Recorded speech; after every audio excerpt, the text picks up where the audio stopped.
passion of our constitution. It is the name of the people that the constitution was made and proclaimed, and it is the people who seeks to enthroned in the sovereign seat of the power. When Pandit Jawaharlal Nehru spoke, India's strives with destiny, our unending quest, and incessant striving through reckless centuries, depart the people of India marching onwards and from one milestone to another. The people and their welfare is what the Constitution is committed to. It is in the service of these teeming millions that the Constitution makes it covenant.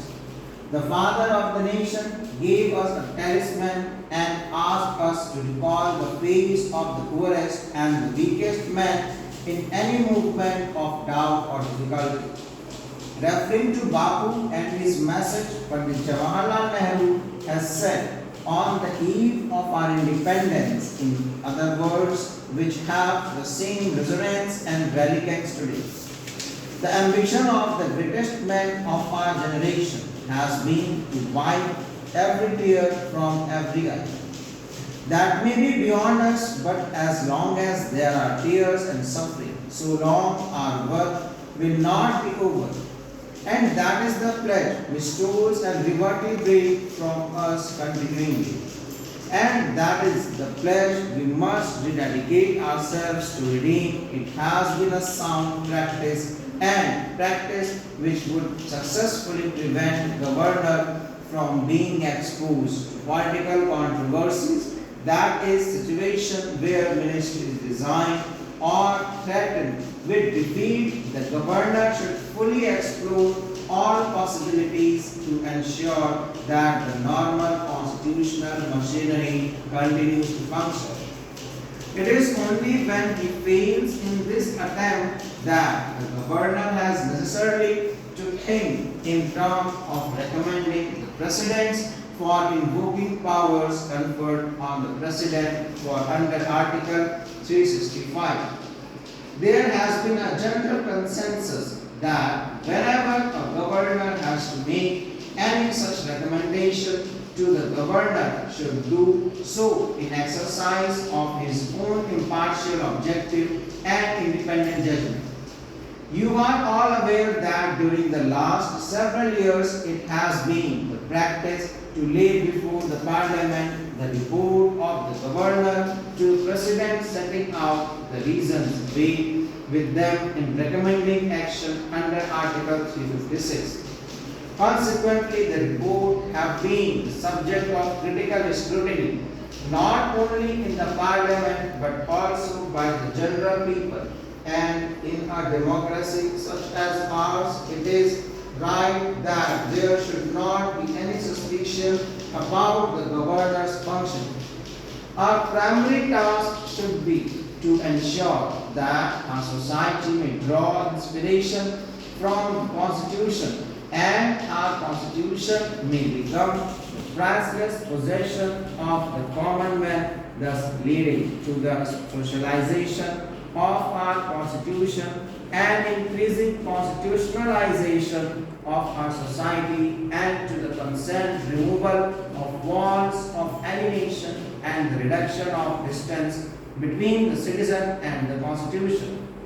It is true that our Constitution has had to be unable frequently, but that only serves to show that ours is a living and a growing constitutional system responsive to the challenges of swiftly moving times to a large extent.